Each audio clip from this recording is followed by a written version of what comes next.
Hello, welcome to Our Spain Poco A Poco. How's it going, Gaetano? It's going very well, Tanya. I'm very excited for this episode because we're going to be talking about Turkeys. turkeys. Theme Yay. week. Theme Theme week. week.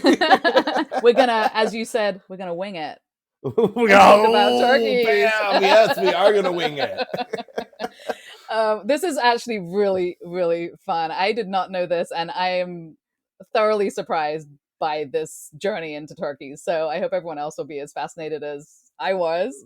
I'm very fascinated. I mean, I'll just start from the Just go beginning, ahead, shall we? start. I Yeah. mean, so what's crazy is that we might not even have Thanksgiving turkey if it wasn't for Spain, which mind blowing to Crazy. me. Is Mm-hmm. because it's the Spanish explorers when they went to the Americas in the 1490s, they brought turkeys back to Europe.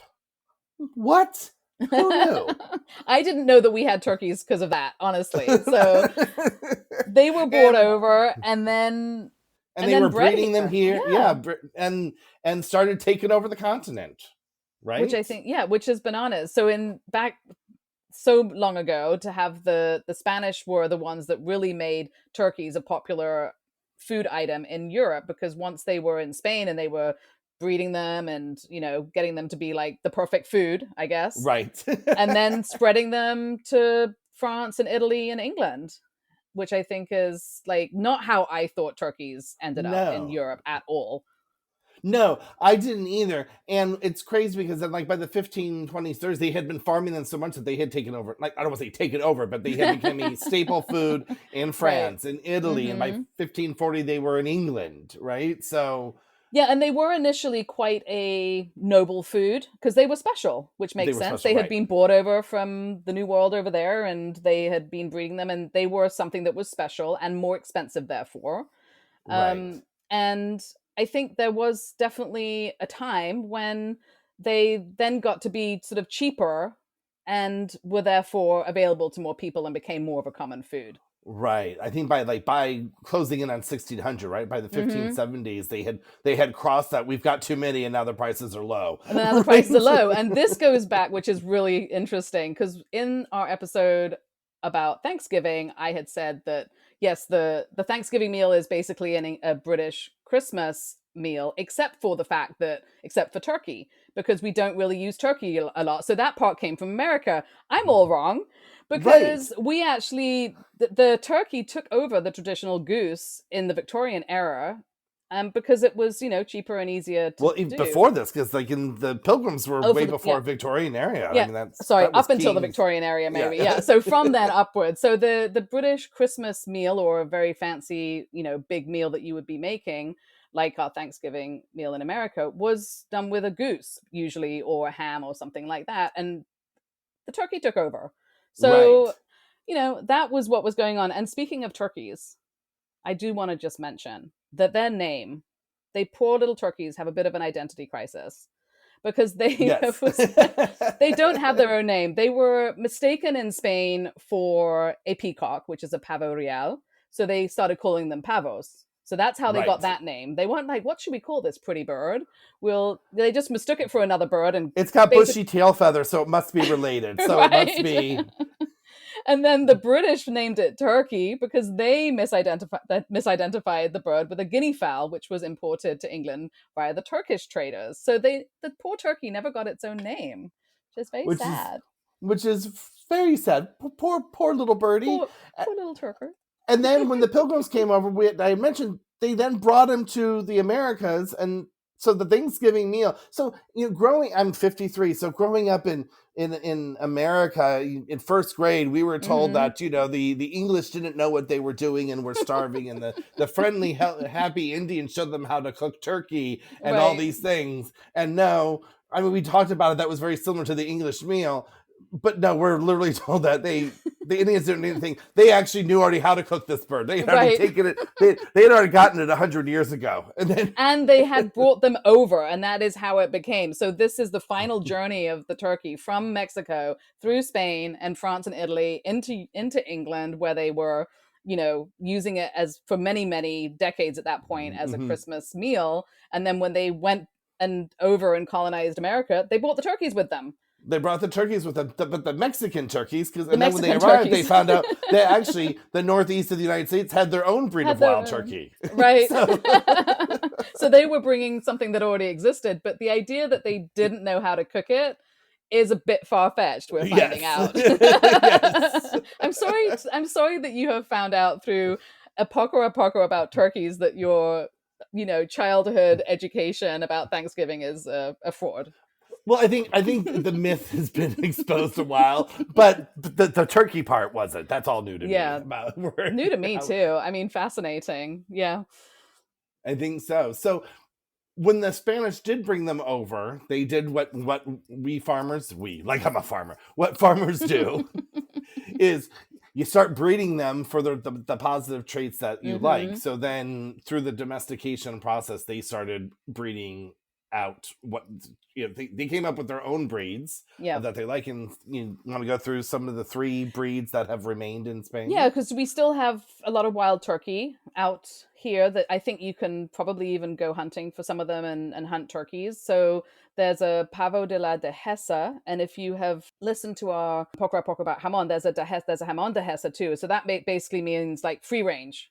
Hmm. So this is a free range turkey, which is basically a wild turkey, and that is in the western part of Spain, which sort of Andalusia, Extremadura, Castilla and Leon, and also all the way over there bordering on Portugal. And they have the males have are blackish with green, blue, and coppery reflections, and the females are grayish with a light and brown stripes, which I think is, I haven't looked a lot at different turkeys. They all look the same to me because I've never put them all next Well, to now each you know other. they don't. Well, That now is I have just to, I know, I have to put them all next to each other and be like, oh, there are a lot of different types. Because to me, they and, just all look elaborate.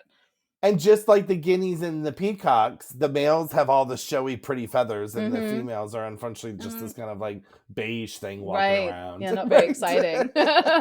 So these ones are in grave danger of extinction, or they were. So I don't know where they are right now, but I'm assuming if they are, that you are no longer allowed to hunt them.